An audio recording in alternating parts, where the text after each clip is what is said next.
welcome to my channel Chemistry with DNA. I'm Noman Ahmed and today we are going to discuss second law of thermodynamics of physical chemistry. Today the topic is second law of thermodynamics. Second law of thermodynamics. Thermodynamics. So this is our today's topic in which we are going to discuss second law of thermodynamics. Very much important according to BSc point of view. So before starting the second law of thermodynamics, let's discuss what was first law of thermodynamics. What was first law? What was first law of thermodynamics?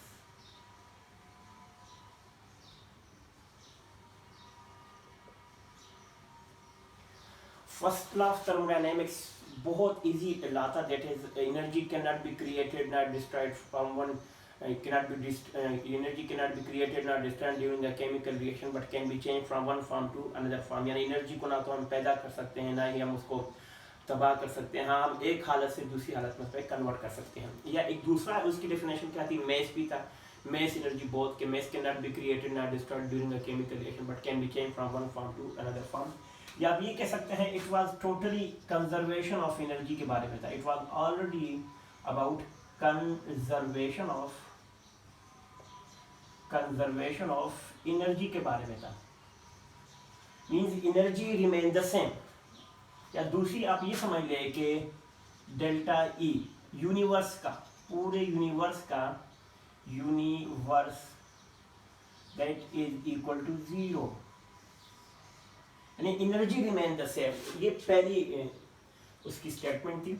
mass energy cannot be created cannot be destroyed during the chemical reaction but can be changed from one form to another form. So ये conservation of energy की बात थी.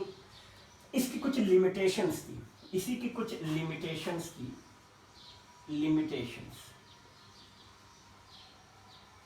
इसको हम कह सकते हैं drawbacks.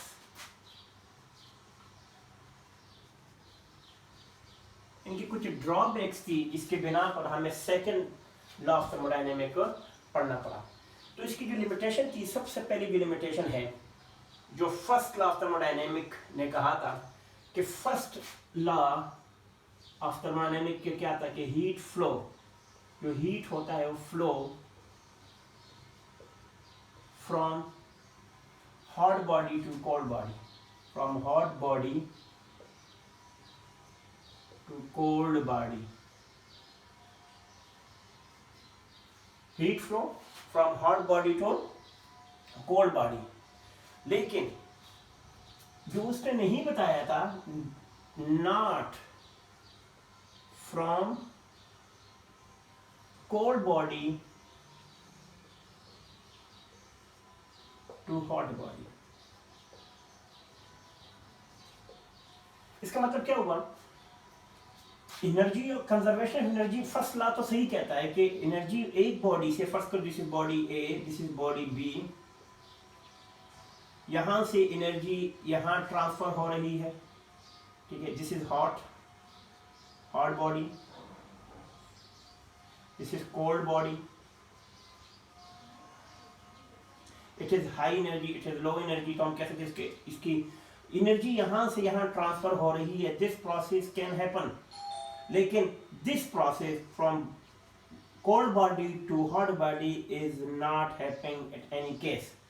उसने फर्स्ट लॉ ने ये कहा था कि हॉट बॉडी से कोल्ड बॉडी में एनर्जी ट्रांसफर हो सकती है, कोल्ड से हॉट बॉडी में भी ट्रांसफर हो सकती है. क्यों हो सकती है? क्योंकि इन दोनों केसेस में, एक हॉट बॉडी और भी कोल्ड बॉडी, इन दोनों केसेस में जो एनर्जी डिफरेंस होगा, जो डेल्टा ई एनर्जी का होगा, यूनिवर्स की जो एनर्जी होगी यूनिवर्स की, वो क्या हो जाएगी? वो जीरो ही रहेगी.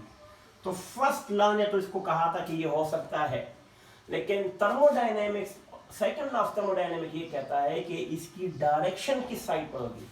सो it first law of thermodynamics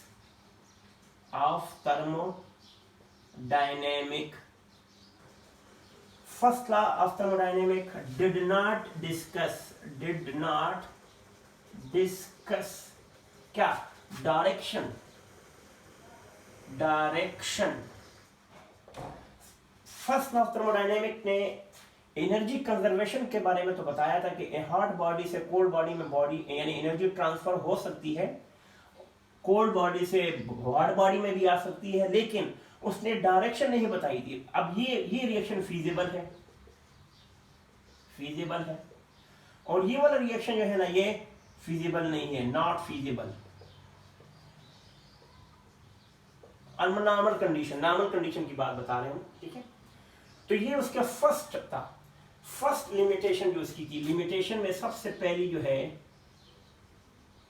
first drawback ये था कि उसने ये तो बताया था कि एनर्जी या heat can flow from hot body to cold body, but did not tell transfer of heat from cold body to hot body. तो ये उसने एक उसकी जो है ना ड्रॉबैक, उसका पहला ड्रॉबैक हमने आपके साथ डिस्कस कर लिया, ठीक है।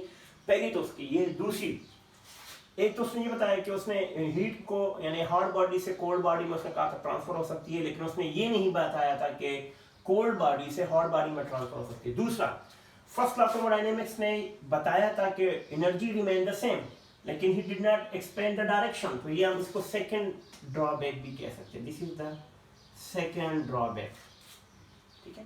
आप ये समझ ले कि इसको सेकंड भी कह दे तो सही रहेगा। ठीक है, थर्ड वन पे आते हैं। थर्ड लिमिटेशन क्या थी फर्स्ट लॉ ऑफ थर्मोडायनेमिक की? फिजिबिलिटी उसने नहीं बताई थी। What is feasibility? Third, he did not explain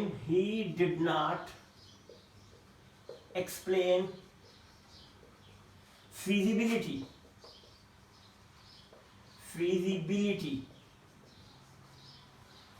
क्या होती है? What is feasibility? उसने ये नहीं बताया था कि whether reaction is spontaneous होगा या नॉन स्पॉन्टेनियस होगा।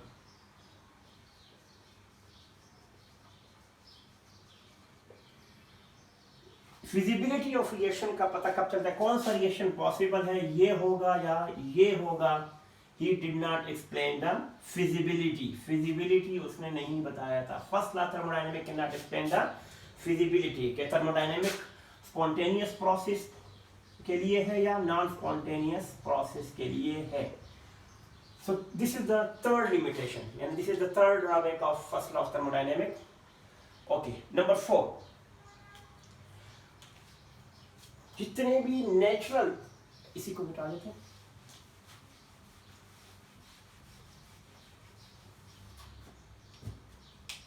Number 4,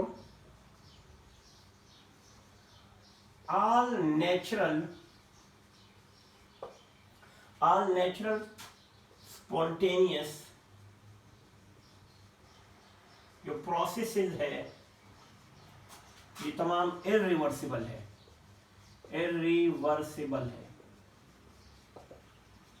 all natural spontaneous process, जितने भी स्पॉन्टेनियस प्रोसेस है ये इरिवर्सिबल है। कैसे पता चला? जैसे ऑल नेचुरल इरिवर्सिबल है कैसे? देखिए, अब आपने देखा होगा कि वाटर है ना,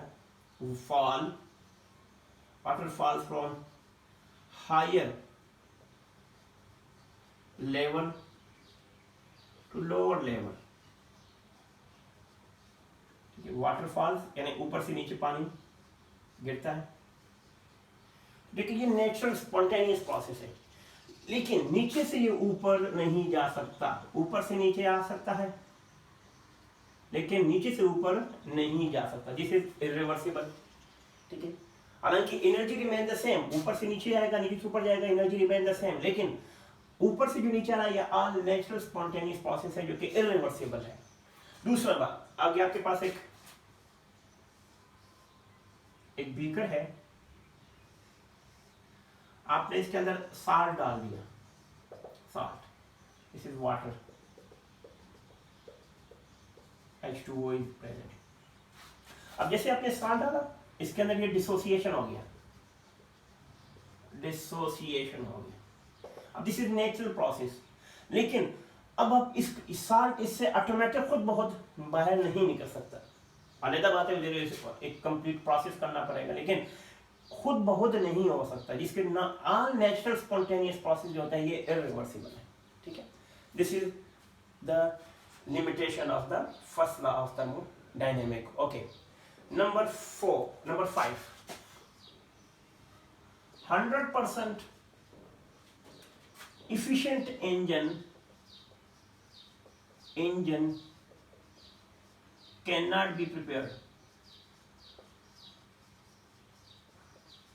हम 100% इफिशिएंट इंजन नहीं बना सकते। 100% इफिशिएंट इंजन का मतलब क्या होता है, यानी उसमें तमाम, अब देखिए जैसे मिसाल दे रहा हूं कि ऑल वर्क ऑल हीट में कन्वर्ट हो सकती है। आप जितना काम करेंगे उतना हीट प्रोड्यूस होगा। जैसे ये देखिए, मैं जितना ज्यादा काम करूंगा इतनी ज्यादा हीट प्रोड्यूस होगी, मतलब ऑल वर्क ऑल हीट में कन्वर्ट हो सकती है। तो दिस कैन हैपन, लेकिन ऑल हीट से तमाम काम हो सकता है नहीं। मतलब मैं ये अपना हाथ ले जाऊं और इसको कैंडल के ऊपर या मोमबत्ती के ऊपर रख लूं और इसको गर्म करूं, तो क्या मेरा हाथ खुद बहुत ऐसा होना शुरू कर देगा? नो, अलग बात है कि मैं चीख मार के अलग कर दूं, लेकिन इस तरह हीट प्रोड्यूस नहीं करेगा। इसका मतलब क्या हुआ कि all work can be produce into all heat, but all heat can not perform all work. यानी ये पॉसिबल है, लेकिन ये पॉसिबल नहीं है। तो 100% इंजन हम नहीं पैदा कर सकते, क्योंकि सराउंडिंग में तो एनर्जी है। जैसे अगर आप एक कश्ती लें और समंदर के ऊपर जाए, अब समंदर के अंदर एनर्जी है। अब ये नहीं हो सकता कि अब समंदर के अंदर एनर्जी ज्यादा है, कश्ती के अंदर कम है, तो कश्ती समंदर से एनर्जी ले ले और खुद बहुत चलती रहे, ऐसा नहीं हो सकता। ठीक है, तो 100% एफिशिएंट इंजन हम नहीं बना सकते। ये फर्स्ट लॉ ऑफ थर्मोडायनेमिक्स की लिमिटेशन है। ठीक है, अब कुछ प्रोसेस है, हमें कैसे पता चलेगा कि सेकंड लॉ थर्मोडायनेमिक्स जरूरी है? तो सबसे पहले तो हमें आपको दो प्रोसेस का पता होना चाहिए। कौन कौन से दो प्रोसेस है? नंबर 1, एक होता है स्पॉन्टेनियस प्रोसेस। स्पॉन्टेनियस जो प्रोसेसेस होते हैं ना, प्रोसेसेस नेचुरली, वो एक स्पॉन्टेनियस होता है, स्पॉन्टेनियस, और दूसरा कौन सा होता है? Non spontaneous. Non spontaneous process होता है जी। तो सबसे पहले ये कौन सा होता है? Spontaneous process. स्पॉन्टेनियस प्रोसेस कौन सा प्रोसेस होता है? नंबर 1, इसकी definition, spontaneous process is a process, any process which has a tendency to occur, any process which has a tendency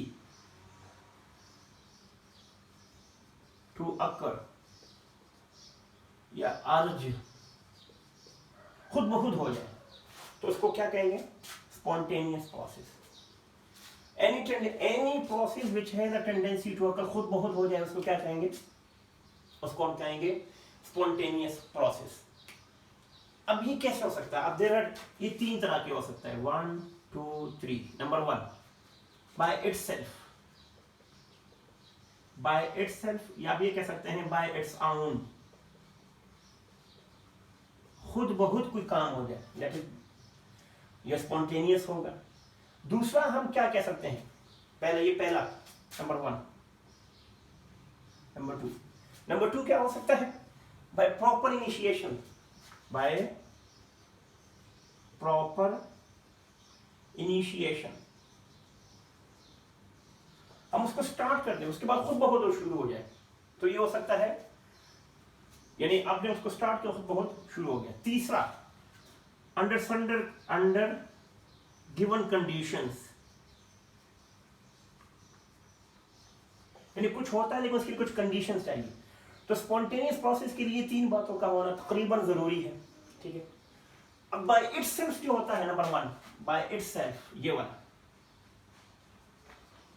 by itself, या भी देख सकते हैं on its own, on its own, जो खुद ब खुद हो जाता है।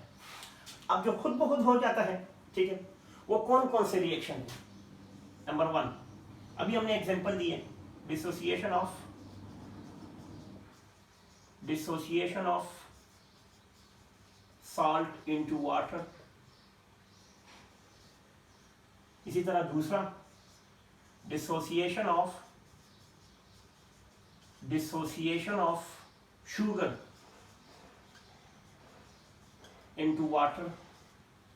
साल्ट भी ले सकते हैं, शुगर भी ले सकते हैं, ये बहुत ज्यादा स्पॉन्टेनियस प्रोसेस है जी। और example, evaporation of lake is a continuous process, यानी लेक में से पानी के वेपर ऑटोमेटिकली इवेपोरेट हो रहे होते हैं, ठीक है। तो ये evaporation of lake is a spontaneous process. अच्छा, fourth one is most important, flow of heat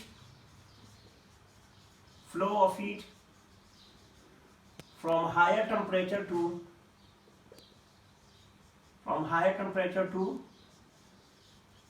lower temperature। तो ये भी spontaneous process है, from higher temperature to lower temperature। कितने हो गए? 1 2 3 4 5, पांचवा कौन सा हो सकता है? डिफ्यूजन ऑफ गैसेस, ये भी बहुत इंपॉर्टेंट है। Diffusion of gases from more pressure या higher pressure, more pressure to lower pressure, जहां प्रेशर कम होता है वहां हो जाता है। फ्रॉम या melting of ice,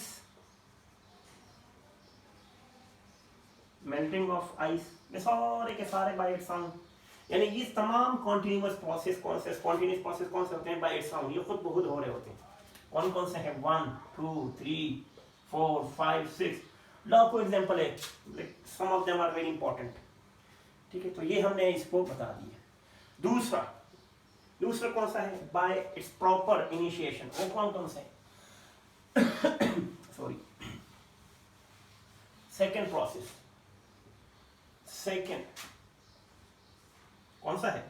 by proper initiation,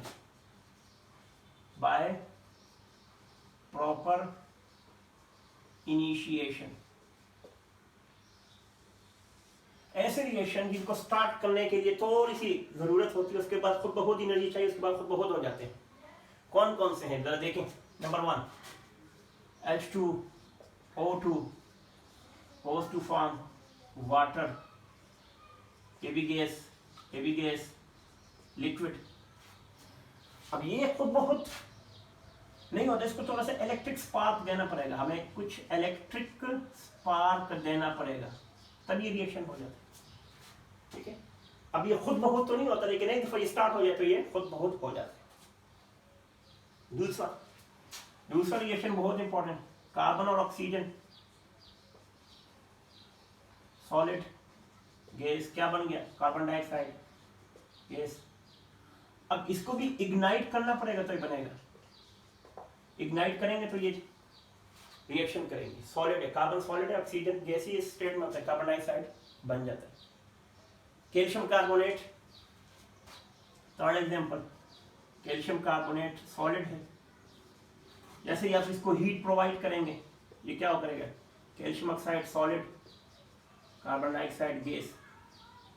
तो ये अंडरस्टैंड, ये कह सकते हैं कि भाई प्रॉपर इनिशिएशन करेंगे तो रिएक्शन होंगे, खुद बहुत नहीं हो सकते, लेकिन एक दफा आपने इसको इलेक्ट्रिक स्पार्क किया, ये हो गया, आपने इसको इग्नाइट कर दिया, ये हो गया, ये आपने हीट प्रोवाइड किया, ये चलता है। तो इस तरह के प्रोसेस भी स्पॉन्टेनियस है। स्पॉन्टेनियस के लिए इन 3 बातों का होना बहुत जरूरी है, ठीक है।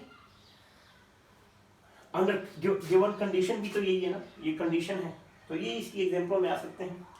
अच्छा, अगर ये स्पॉन्टेनियस है तो नॉन स्पॉन्टेनियस क्या होगा? अपोजिट होगा, इसी का अपोजिट, एग्जैक्ट अपोजिट होंगे इसी के।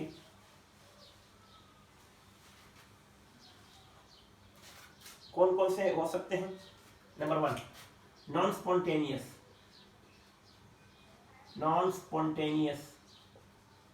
प्रोसेसेस कौन से प्रोसेसेस होते हैं? वही जो डेफिनेशन जो स्पॉन्टेनियस की, बस उस पर नॉट लगाना है। तो क्या होगा? A process which has the tendency which has the tendency which has the tendency which has not the tendency which has not the tendency to occur या अर्ज, ये बहुत इंपॉर्टेंट। नॉट, क्योंकि नॉन है तो नॉट, इसके लिए भी दो ही शराइत है बस, only two. By it sound नहीं हो सकता, यानी आप ये भी कह सकते हैं कि यानी खुद बहुत ही है, नहीं हो सकता। लेकिन दूसरा क्या है, बाद औक़ात इवन आफ्टर, आप नहीं कह सकते इवन आफ्टर प्रॉपर इनिशिएशन भी करेंगे तो भी नहीं होगा। यानी इसमें तो इनिशिएशन करेंगे तो स्टार्ट हो जाएगा, लेकिन इन दोनों में, ये दोनों कंडीशन जो है ना, ये नहीं होगी। ठीक है, तो ऐसे रिएक्शन को हमारे पास क्या कहेगा?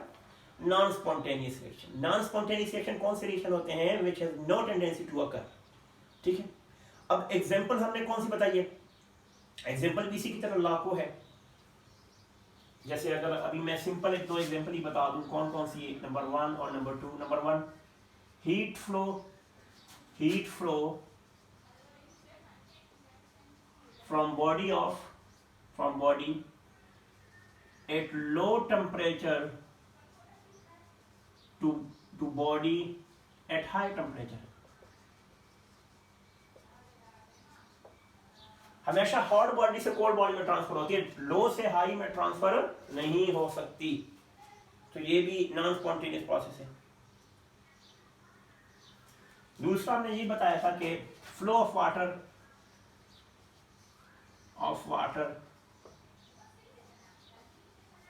from lower level higher level,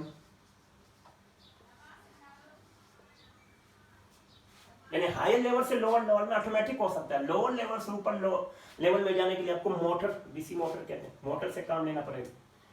तो ये नॉन स्पॉन्टेनियस की एग्जांपल है। अब यहाँ पे क्वेश्चन आता है, here a question arises कि what are the criteria to decide whether the reaction is spontaneous or non-spontaneous? आखिर में क्राइटेरिया क्या है? हम लोग क्राइटेरिया क्या है? What is the criteria? What is the criteria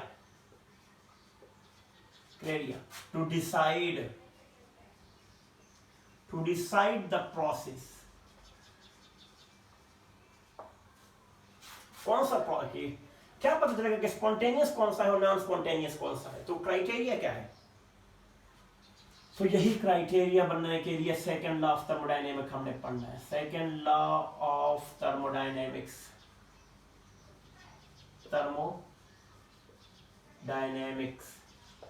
यही क्राइटेरिया है। This is the criteria. कोई बता सकता है कि स्पॉन्टेनियस कौन कौन से प्रोसेस होंगे, यानी स्पॉन्टेनियस कौन सा होगा, which reaction will be the spontaneous and which reaction will be non-spontaneous? तो ये डिसाइड कौन करेगा? Second law of thermodynamics will decide. Second law of thermodynamics will decide. This is the criteria. The criteria is only second law of thermodynamics. अब इसमें भी further 3 part किए हुए, number 1, number 2, number 3। Number 1, enthalpy change, इसको delta H कहेंगे। दूसरा, entropy change, इसको delta S कहेंगे। और आखिरी, Gibbs free energy, delta G. ये 3 चीजें 1, 2, 3 डिसाइड करेंगे कि whether the reaction is spontaneous, the process is spontaneous or non-spontaneous। इस पर इससे पिछला वाला वीडियो मेरा इसी टॉपिक पर है, आने वाला लेक्चर इस पर है, और इसके बाद वाला जो लेक्चर मेरा इस पर है। तो इसलिए इस तीनों को आपने, जब तक ये तीनों समझ नहीं आएंगे आपको सेकंड लॉ ऑफ थर्मोडायनामिक्स समझ नहीं आएगा। ठीक है, तो आपको पता चलेगा कि क्राइटेरिया क्या है। तो हमें कैसे पता चलेगा कि क्राइटेरिया क्या है, कि second law of thermodynamics criteria है, लेकिन सेकंड थर्मोडायनामिक क्राइटेरिया तो है। तो स्पॉन्टेनियस के लिए कौन सा क्राइटेरिया और नॉन स्पॉन्टेनियस के लिए कौन सा है? तो सबसे पहले हम पढ़ेंगे कि second law of thermodynamics spontaneous के लिए हमें क्या बताता है। तो हम इस चीज को पहले डिस्कस करेंगे कि what is the criteria for spontaneous process of spontaneous. क्यों क्राइटेरिया है? क्राइटेरिया किसके लिए? स्पॉन्टेनियस के लिए क्या क्राइटेरिया है? तो क्राइटेरिया स्पॉन्टेनियस के लिए क्या है? सबसे पहले तो आपको ये पता होना चाहिए कि स्पॉन्टेनियस रिएक्शन क्या होता है, कि which has the tendency to occur by its own, खुद बहुत हो जाता है। पहला क्राइटेरिया बहुत इंपॉर्टेंट, नोट कर लीजिएगा कि क्राइटेरिया के the tendency to lower its energy. अगर एनर्जी लो हो रही है, या आप ये कह सकते हैं कि delta H is equal to negative हो, तो हम ये कह सकते हैं कि वो स्पॉन्टेनियस रिएक्शन होगा। अगर डेल्टा H क्या होगा? अगर डेल्टा H नेगेटिव होगा तो हम कहेंगे ये एक्सोथर्मिक है, एक्सोथर्मिक रिएक्शन होगा। एवरी एक्सोथर्मिक को हम कह सकते हैं कि स्पॉन्टेनियस है, लेकिन नहीं भी कह सकते हैं, उसको हम बाद में डिस्कस करेंगे। लेकिन पहला क्राइटेरिया क्या है कि the tendency to lower the its energy. ठीक है, जब भी एनर्जी ऑफ अ सिस्टम, ये हमें क्या कहता है कि जब भी energy of a system decrease होगा, if energy of a system decreases तो we can say कि it is a spontaneous process। क्योंकि डेल्टा H नेगेटिव होगा तो हम कह सकते हैं कि ये एक्सोथर्मिक रिएक्शन है। ठीक है, ये स्पॉन्टेनियस है। एक एग्जांपल के तौर पे कह सकते हैं, फर्स्ट करो A, आप ये कह सकते हैं A से B बन रहा है और साथ एनर्जी रिलीज हो रही है। यहाँ एनर्जी ज्यादा थी, यहाँ की कुछ एनर्जी रिलीज हो गया, तो हम ये कह सकते हैं कि delta H is equal to negative है। डेल्टा H नेगेटिव होगा तो हम कहेंगे एक्सोथर्मिक है, और जब एक्सोथर्मिक होगा तो हम ये कह सकते हैं कि it is a spontaneous reaction. तो फर्स्ट क्राइटेरिया तो ये है कि अगर किसी सिस्टम की एनर्जी डिक्रीज हो रही है तो वो स्पॉन्टेनियस है, क्योंकि तमाम सिस्टम लोअर एनर्जी में अपने आप को मेंटेन रखने की कोशिश करते हैं, वो ज़्यादा महफूज लोअर एनर्जी में होते हैं, हाई एनर्जी में वो अनस्टेबल होते हैं। तो स्टेबल होने के लिए अपनी एनर्जी को मुसलसल क्या करते हैं, हायर एनर्जी से लोअर एनर्जी में आना पसंद करते हैं। तो इसलिए पहला क्राइटेरिया तो हमारे पास ये होगा कि जिसका एनर्जी लेवल जो है ना वो क्या, अगर अपना एनर्जी लो करेंगे तो हम ये कहेंगे कि ये एक्सोथर्मिक है या स्पॉन्टेनियस है। अगर हम एग्जांपल की बात करें तो कुछ एग्जांपल पे हम डिस्कस करते हैं। ये सबसे पहले एग्जांपल है, हम एक छोटी सी दो केमिकल इक्वेशन की एग्जांपल ले लेते हैं। जैसे हम कहते हैं वाटर है H2O2, आपस में रिएक्ट करके वाटर बनाते हैं। ये भी गैसीय स्टेट में है, ये भी गैसीय स्टेट में है, और ये भी गैसीय स्टेट में। हम कहते हैं कि डेल्टा H इसका नेगेटिव है, delta H is equal to इसका -280 किलोजोल पर मोल। हमने ये कहा इसकी एनर्जी नेगेटिव में है तो हम कह सकते हैं ये स्पॉन्टेनियस है। क्यों? क्योंकि डेल्टा H इज नेगेटिव, इसका मतलब क्या है कि दिस इज स्पॉन्टेनियस रिएक्शन। इसी तरह हम कार्बन जब ऑक्सीजन की बात करते हैं, कार्बन जब ऑक्सीजन की बात करते हैं, सॉलिड है, गैस है, तो हम ये कह सकते हैं कि कार्बन डाइऑक्साइड गैसीय स्टेट में, हम ये कह सकते हैं डेल्टा H इसका भी नेगेटिव है, 395 या अराउंड अबाउट 400 किलोजूल पर मोल इसकी एनर्जी। तो हम ये कह सकते हैं कि अब देखो एनर्जी और डेल्टा H नेगेटिव है तो हम ये कह सकते हैं कि ये तमाम रिएक्शन जो है ना ये एक्सोथर्मिक है। एक्सोथर्मिक का मतलब क्या होता है, ये स्पॉन्टेनियस है। तो ये तो सबसे पहले है। लेकिन बट यहां पे क्वेश्चन आता है बट मेनी रिएक्शन, मैं यहां लिख सकता हूं मेनी मेनी रिएक्शंस, कौन कौन से reaction? Endothermic, many endothermic reaction जो है ना वो भी स्पॉन्टेनियस होते हैं। मतलब है कि ये क्राइटेरिया काफी नहीं है कि एक्सोथर्मिक होगा तो स्पॉन्टेनियस होगा। मेनी रिएक्शन एंडोथर्मिक होते हैं जो कि एंडोथर्मिक भी स्पॉन्टेनियस हो सकते हैं। ठीक है, कौन कौन से रिएक्शन है सकते हैं? अब हमें ये कैसे पता चलेगा? तो इसका मतलब क्या हुआ, जैसे अभी आइस है, अगर हम एग्जाम्पल की बात करें, अगर हम एग्जाम्पल की बात करते हैं तो कहते हैं जैसे ये आइस है, सॉलिड है, वाटर में कन्वर्ट हो रहा है, लिक्विड है। अब हम ये कह सकते हैं आइस वाटर में कन्वर्ट हो रहा है, तो इसका डेल्टा एच क्या है? पॉजिटिव है। डेल्टा एच इसका क्या है? पॉजिटिव है। ठीक है, मान लिया। दूसरा, हम कहते हैं वाटर से वेपर्स बन रहे हैं, वाटर लिक्विड है, वाटर वेपर में कन्वर्ट हो रहा है गैसीय स्टेट में, इसके भी डेल्टा एच क्या है? पॉजिटिव है। आइस वाटर में कन्वर्ट हो रहा है तो delta H positive, water vapour में कन्वर्ट हो डेल्टा एच पॉजिटिव। एक और एग्जांपल है, मर्क्यूरी ऑक्साइड सॉलिड है, लिक्विड में कन्वर्ट हो रहा है, ऑक्सीजन गैसेस में कन्वर्ट हो रहा है। अब इसके भी डेल्टा एच क्या है आपके पास? पॉजिटिव है। अब ये तमाम रिएक्शन में, ये तमाम रिएक्शन क्या है? ये स्पॉन्टेनियस है, क्योंकि लेकिन इसका डेल्टा एच जो है ना नेगेटिव के बजाय क्या है? नेगेटिव, पॉजिटिव है। इसका मतलब ये क्राइटेरिया तो हमारा गलत हो गया। मेनी रिएक्शन जो एंडोथर्मिक है वो स्पॉन्टेनियस है, क्योंकि उनका डेल्टा एच क्या होता है? पॉजिटिव होता है। तो फिर क्राइटेरिया क्या आएगा? फिर सेकंड, तो ये पहला क्राइटेरिया है। कुछ और भी ऐसे हैं जिनका देखना पड़ेगा, जैसे कुछ रिएक्शन ऐसे हैं जिनका डेल्टा एच जीरो होता है, इनका डेल्टा एच जीरो होता है, डेल्टा एच जीरो होता है, और वो भी स्पॉन्टेनियस होते हैं। कैसे? जैसे एक रिएक्शन हमने ऑर्गेनिक केमिस्ट्री में पढ़ा था, CH3,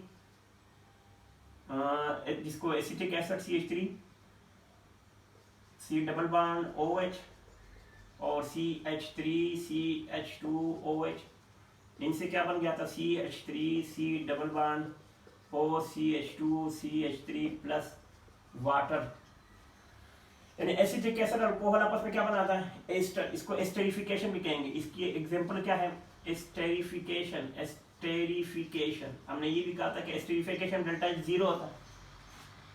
अब ये भी स्पॉन्टेनियस रिएक्शन है, इसका भी डेल्टा एच जीरो होता है। डेल्टा एच जीरो होता है तो इसका मतलब क्या? ये स्पॉन्टेनियस है।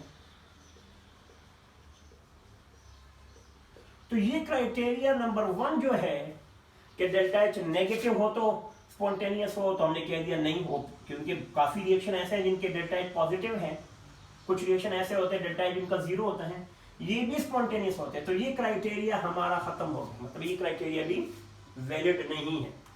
तो क्राइटेरिया नंबर 2 क्या है? चलिए अब क्राइटेरिया नंबर 2 पर आते हैं।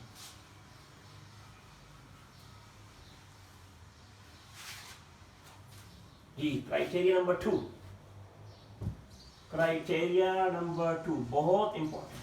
What is criteria number 2? ये सबसे इंपॉर्टेंट है, ठीक है। क्राइटेरिया नंबर 2 कहता है कि tendency to acquire maximum randomness, tendency to acquire maximum randomness, randomness, या आप ये कह सकते हैं डिसऑर्डर।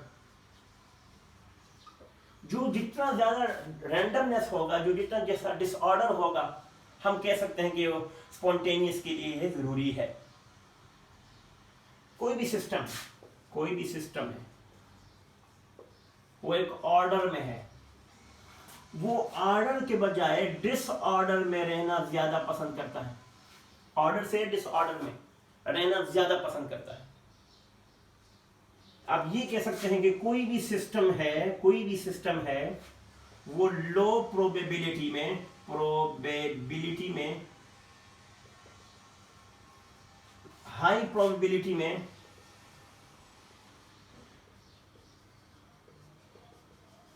रिवर्सिबिलिटी में जल्दी चला जाता है।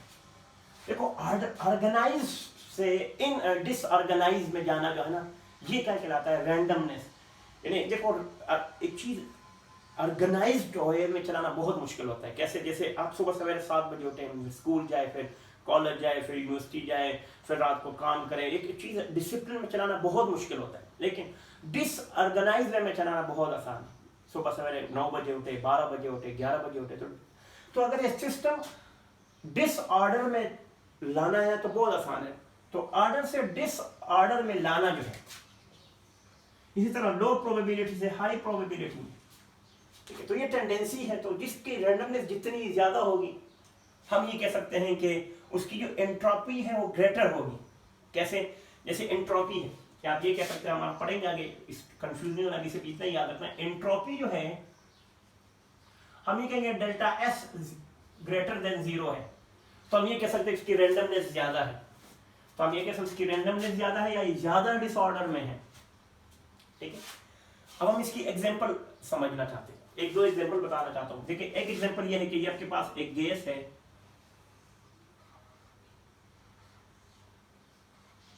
ये गैस ए है जिसको हम कहेंगे गैस ए, और इसके अंदर है गैस बी, ठीक है। ये गैस के मॉलिक्यूल है ऐसे,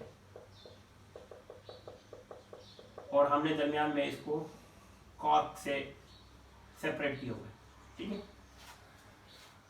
अब जैसे ही हम ये कॉर्क हटाते हैं तो ये दोनों गैसेस आपस में क्या हो जाती है, मिक्स हो जाती है। आप ये समझ लें कि ये ए सेक्शन के बच्चे हैं, बी सेक्शन के बच्चे हैं, ये अच्छे लेवल के बच्चे हैं, बी सेक्शन के, सुपर सेक्शन है, ये लोअर सेक्शन है, तो सेपरेट सेपरेट बैठे हुए, लेकिन जैसे ही ये मिक्स हो जाते हैं, सारे अपने दोस्तों में मिक्स हो जाते हैं। अब यहां से देखो, ये ऑर्डर में, ये सारे ऑर्गेनाइज्ड है, ऑर्गेनाइज्ड है, और ये जो मिक्स हो गए हैं ये क्या है, डिसऑर्डर में है, ये डिसऑर्गेनाइज्ड है, ठीक है। तो ये भी स्पॉन्टेनियस प्रोसेस है, ये आपके पास क्या है, स्पॉन्टेनियस प्रोसेस है, इस हिसाब से कहा स्पॉन्टेनियस प्रोसेस। यानी ये ऑर्गेनाइज के बजाय डिसऑर्गेनाइज में रहना ज्यादा पसंद करते हैं। अगर आप इसमें दोबारा कॉर्क डाल दें तो ये खुद ब खुद आ जाएंगे, नहीं आएंगे। इसका मतलब क्या है कि ऑर्गेनाइज से डिसऑर्गेनाइज में ये जल्दी खुद ब खुद हो जाते हैं, इसलिए इसको क्या कहेंगे, ये स्पॉन्टेनियस रिएक्शन है। इसका मतलब क्या हुआ कि mixing of gas is mixing of gas is a spontaneous process. जी, ये बात तो आज की तारीख में हमें पता चल गई कि mixing of gas is a spontaneous process, ठीक है। अब हम ये देखेंगे, एक और एग्जांपल भी देखेंगे इसी से रिलेटेड, ताकि हमें ज्यादा समझ आए इस टॉपिक का। अब मैं आपको एक चीज दिखाता हूं, ये आपके पास HgO Hg प्लस O2 में कन्वर्ट हो रहा है, ठीक है। ये सॉलिड है, ये लिक्विड है, ये गैस है। अब देखिए, सॉलिड जो होता है मोर ऑर्गेनाइज्ड होता है, मोर ऑर्गेनाइज्ड होता है, क्लोजली पैक्ड होता है, क्लोजली पैक्ड होता है। इसके मॉलिक्यूल थोड़े से क्लोज होते हैं, ऐसे बिल्कुल जुड़े हुए होते हैं एक दूसरे के साथ। लेकिन ये जो है, इसके मॉलिक्यूल थोड़ा सा गैप बीच में होता है, और इनके मॉलिक्यूल थोड़े से far away from each other, ठीक। अभी देखें, ऑर्गेनाइज से डिसऑर्गेनाइज में आ रहा है, ऑर्गेनाइज से डिसऑर्गेनाइज में आ रहा है। तो इसका मतलब क्या है कि जो इसका रैंडमनेस है, ऑर्गेनाइज से डिसऑर्गेनाइज्ड है, ये डिसऑर्गेनाइज्ड है। इसका मतलब क्या हुआ है, तो इसका जो रैंडमनेस है वो इंक्रीज हो रहा है, ठीक है। तो ये स्पॉन्टेनियस रिएक्शन है, दिस इज कॉल्ड। इस केस में क्या होगा, डेल्टा H क्या होगा आपके पास, पॉजिटिव होगा, ठीक है। हमें इसकी एनर्जी देनी पड़ेगी, हमें इसकी एनर्जी देनी पड़ेगी तो ये छूटेगा, ठीक है। तो ये हमारे पास क्या है। अब ऐसे रिएक्शन जो है ना, ये आप सारी बात, अगर डेल्टा H है तो ये क्या हो जाएगा, ये एंडोथर्मिक होगा, एंडोथर्मिक, ठीक है। तो एंडोथर्मिक इसकी एग्जांपल है, ठीक है। अब हम एक और भी एग्जांपल बताना चाहेंगे क्या, लेकिन अगर आप ये देखे हैं कि ये नॉन स्पॉन्टेनियस किस तरह है, गौर से देखें। अगर हम एक और एग्जांपल बताएंगे, फिर उसके बाद आपको बताना चाहेंगे लिक्विफेक्शन ऑफ गैसेस जो है, लिक्विफेक्शन ऑफ गैसेस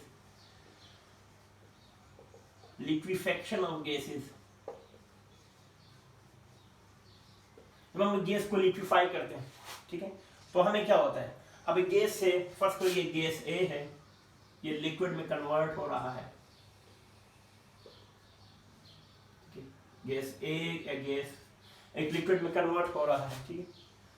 अब गैस की जो होती है, जो गैस होता है ना, ये आपके पास क्या होता है, रैंडम होता है, जाहिर बात है रैंडमनेस इसमें ज्यादा होती है, randomness, molecules far away from each other, एक दूसरे से बहुत दूर होते हैं।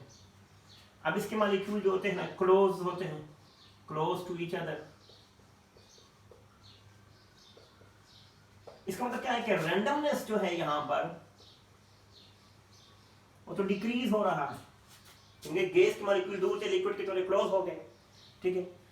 तो यहां पर हमें एक और चीज भी पता चल गई है, क्या, कि यहां पर जो रैंडमनेस है वो डिक्रीज हो रही है, तो डेल्टा एच यहां पे नेगेटिव है। अब डेल्टा एच अगर नेगेटिव है तो इसका मतलब है ये स्पॉन्टेनियस है, लेकिन हमें गैस को लिक्विड में खुद बहुत तो नहीं करना पड़ता है, हमें प्रेशर देना पड़ता है, ठीक है। तो यहां पर हम ये भी कह सकते हैं कि डेल्टा एस की जो वैल्यू हो ये है, ठीक है, यानी एंट्रोपी की वैल्यू है ना वो यानी 0 से लेस देन है, तो हम ये कह सकते हैं कि ये स्पॉन्टेनियस रिएक्शन है, ठीक है।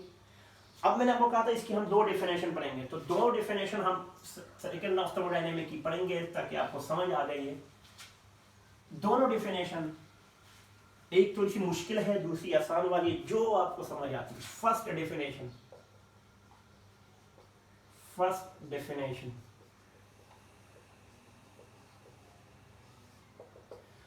डेफिनेशन क्या कहलाती है, जिसको हम लोग केल्विन प्लांक डेफिनेशन कहते हैं। ये डेफिनेशन है, ये केल्विन प्लांक डेफिनेशन कहते हैं। प्लांक की स्पेलिंग शायद के या सी है, जो भी है, ठीक है। तो केल्विन प्लांक डेफिनेशन इसकी क्या होती है, it is impossible to device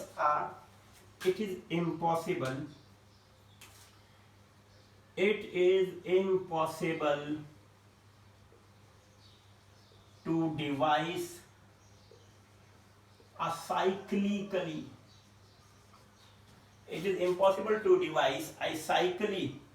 operating thermal engine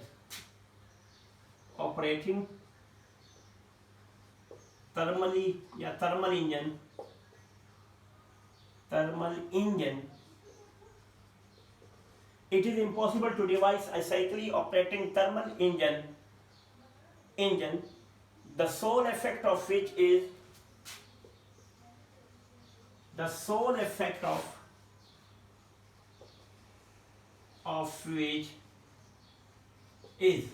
it is impossible to devise a cyclically operating thermal engine, the sole effect of which is to absorb energy in the form of heat.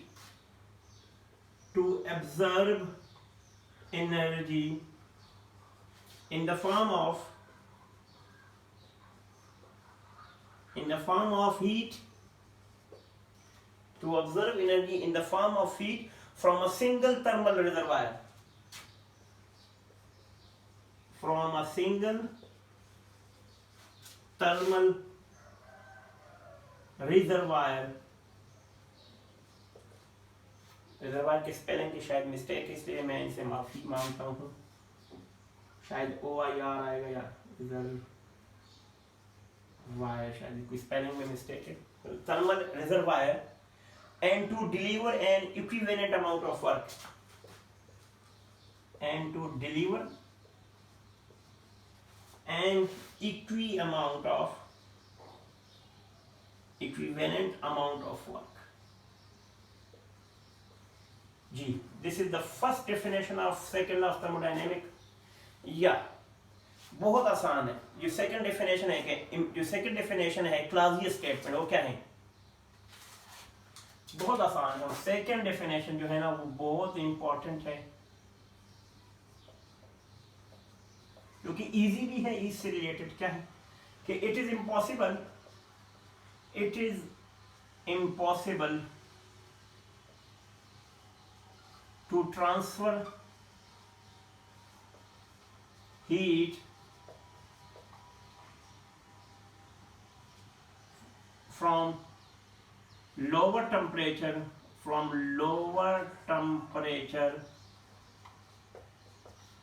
to higher temperature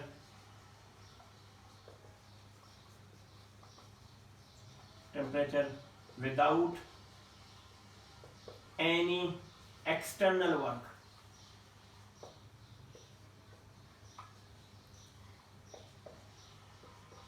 जैसे आपने fridge देखा होगा, अब इस fridge के आपने ये देखा होगा कि फ्रिज के अंदर अगर यहाँ पे कोई स्क्रीन पड़ी हुई है, फ्रिज का टेम्परेचर लो है, लोअर टेम्परेचर है अंदर, बाहर टेम्परेचर जो है ना हायर टेम्परेचर है, फिर भी ये टेम्परेचर अपनी हीट बाहर ट्रांसफर कर रहा है। ठीक है, तो ये जब कब करेगा? जब तक एक्सटर्नल वर्क नहीं होगा, जब तक आप बटन ऑन नहीं करेंगे, कंप्रेसर काम नहीं करेगा। तो ये सेकंड लॉ कहता है कि लोअर बॉडी से हायर बॉडी में एनर्जी ट्रांसफर हो सकती है जब तक एक्सटर्नल वर्क ना किया जाए। तो ये सेकंड लॉ ऑफ थर्मोडायनामिक्स और फर्स्ट लॉ ऑफ थर्मोडायनामिक्स पे हमने दो छोटी-छोटी वीडियो बनाई जिस पे आपको कांसेप्ट क्लियर हो गया होगा। अगर फिर भी इसमें कोई क्वेश्चन है तो you can ask in the comment section. Take a very good care of yourself. अस्सलाम वालेकुम।